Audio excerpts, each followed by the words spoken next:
हमारा जो सनातन धर्म है बढ़ चुका है। कोई कहता है मैं निरंकारी, कोई मैं आर्य समाजी, है ना, कोई धन धन सतगुरु, हम लोग बढ़ चुके हैं। अब निराकार और साकार अलग नहीं है, दोनों एक हैं। अब जरा एक बात बताओ, जो निराकार है क्या वो साकार नहीं हो सकता क्या? है ना? उसमें इतनी ताकत नहीं क्या साकार, वो साकार भी हो सकता है। अब निराकार का अर्थ क्या होता है? निराकार का अर्थ ये नहीं कि उसका कोई आकार नहीं है। निराकार का अर्थ है निर्गत आकार यस्य, जिससे सारे आकार निकले हैं वह है निराकार, है ना? हम सब तो उसी निकले, बोलो। अच्छा, कई बार आपने देखा वो मंदिर में मूर्ति है, तो क्या भगवान का स्वरूप भी ऐसा है? मन में विचार आता है, कई बार प्रश्न उठता है। समझो, आपने देखा जो गाय का जो बच्चा होता है किसकी तरह होता है? गाय की तरह। शेर का बच्चा शेर की तरह, और भैंस का बच्चा, और हम सब किसके बच्चे? परमात्मा के बच्चे हैं। तो परमात्मा कैसे होगा? हमारे जैसे तो होगा। इसीलिए मंदिर में आपने जो मूर्तियां देखी हैं, वही हाथ, वही पांव, वही सब स्वरूप किसका है? उस परमात्मा के स्वरूप है ना? तो निराकार परमात्मा जो निर्गुण निराकार है वह सगुण साकार भी बन सकता है। वैसे तो भगवान के 3 रूप माने गए हैं।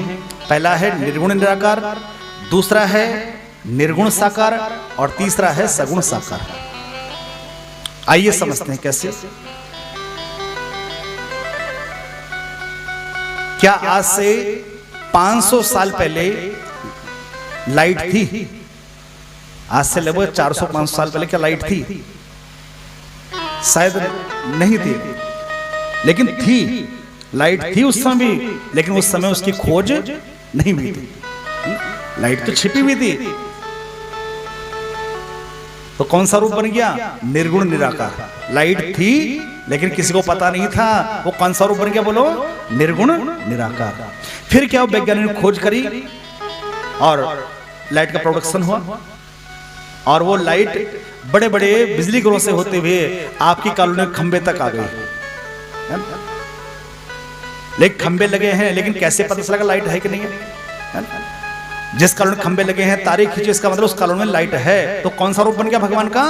निर्गुण साकार। साकार में खंबे दिखाई दे रहे हैं, इसका मतलब इस कॉलोनी में लाइट है, इस क्षेत्र में लाइट है। तो भगवान का दूसरा रूप क्या है? निर्गुण साकार। अब साकार तो दिख गया, लेकिन कैसे पता चलेगा लाइट है कि नहीं? क्या तारों पर नजर आ रहा लाइट है?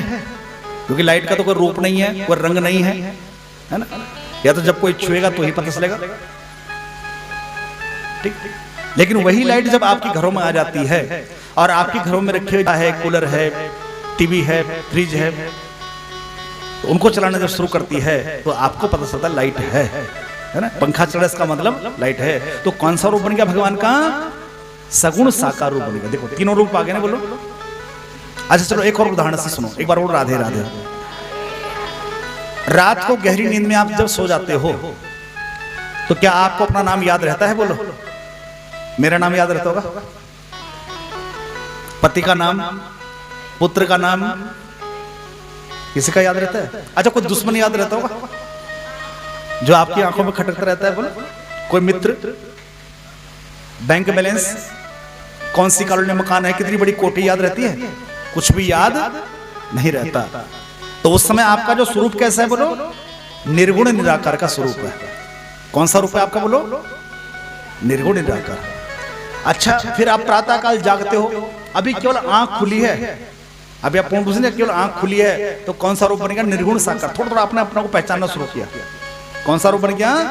निर्गुण साकार। और फिर आप उठ करके घर के काम में लग जाते हो या समाज काम में लग जाते हो, तो आपका रूप कैसा बन गया? सगुण साकार। ठीक है। तो निर्गुण निराकार का अर्थ ये नहीं कि भगवान कोई आकार नहीं है। निराकार का अर्थ है जिससे सारे आकार निकले हैं।